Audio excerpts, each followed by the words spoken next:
ওকে, এরপর দেখো কি আছে, বলছে use your calculator to write down the value to three significant figure the following trigonometric functions. So basically এটা এর থেকে দুনিয়ায় ইজি জিনিস আর নাই। তোমরা কি বলছে, র্যাডে করতে, তোমরা একটু আগে এই ম্যাথ করছো, র্যাড মোডে কনভার্ট করে নিবা, কনভার্ট করে তারপর এই যে সাইন 0.5 বের করবে।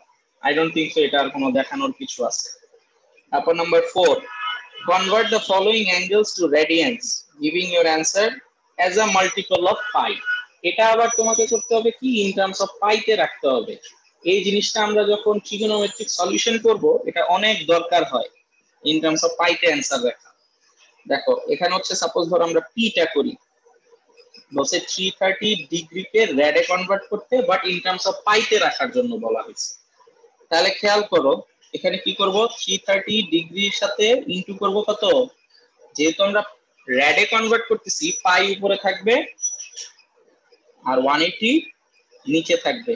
তাহলে 330 বাই 180 কত আসে দেখো তো, 11/6 পাই। কথা বোঝা গেছে? ক্লিয়ার? আচ্ছা, এখন একজন একজন করে এক একজনকে জিজ্ঞেস করতেছি, সবাই ক্যালকুলেটর হাতে নাও, একজন একজন করে একটা অ্যান্সার বলো। অর্ণব বলো তো এর অ্যান্সার কত? এই যে গেছে, মাত্র বলতে নিলাম ওই দাঁড়িয়ে গেছে। আরিয়ান বলো, এ বলো।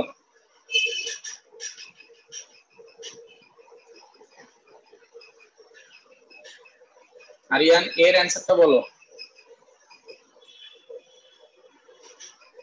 2/45 পাই। 2/45 পাই। আচ্ছা, এরপরে বর্ষা বিটা বলো।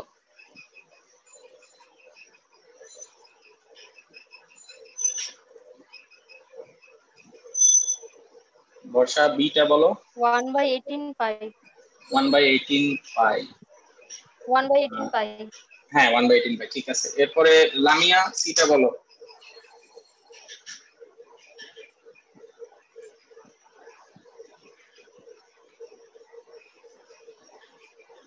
বলতেছি।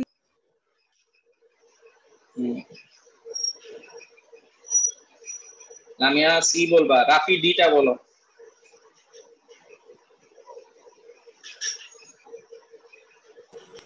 1/6 পাই। 1/8 পাই। আচ্ছা, রিক্তি ই বলো। সাইমা এফ বলো। 1/4 পাই। রিক্তি ঠিক আছে। সাইমা এফ বলো। মিরাব জি বলো। 1/3 পাই।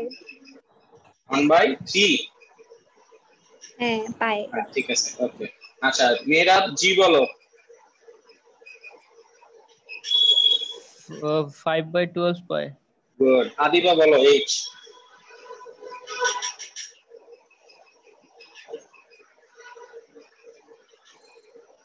4/9 পাই। গুড। আচ্ছা, তারপরে উপজিত বলো আই। আর জেরিন জে বলবা। 5/8 পাই। জেরিন। 2/3 পাই।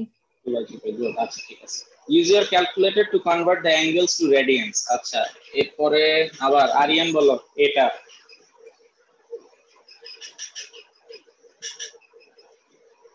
5/18 পাই। 5 বাই, এখানে তো 3 সিগনিফিক্যান্ট ফিগারে বলছে।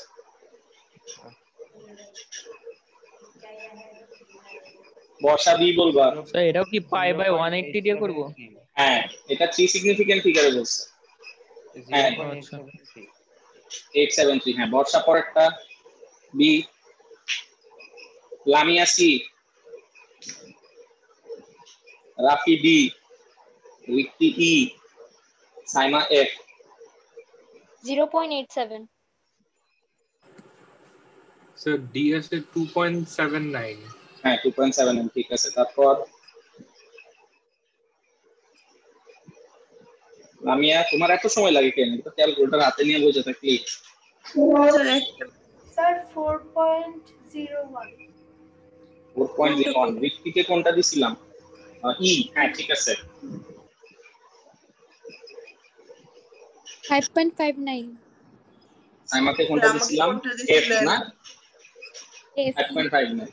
এই তো তুমি ভুলে গেছো। আচ্ছা থাক, বুঝছি, আর করা লাগবে না। আচ্ছা, এরপরে আসি। এখন হচ্ছে সেক্টর বোঝা লাগবে, ঠিক আছে? এখন আসো সেক্টর দেখতে কিরকম সেটা দেখি। অলরেডি আমাদের মনে আছে না সেক্টর কিরকম? সেক্টর কি?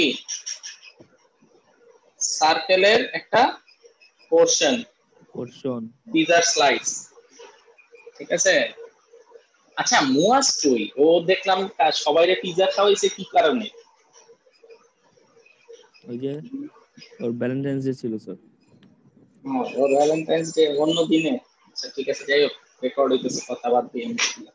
আচ্ছা এখন দেখো, একটা সেক্টরের মধ্যে দুইটা পাশ থাকে রেডিয়াস, আর একটা কার্ভের যেই সার্কামফারেন্সের যে পোরশনটা থাকে সেটাকে আমরা বলি আর্ক লেন্থ,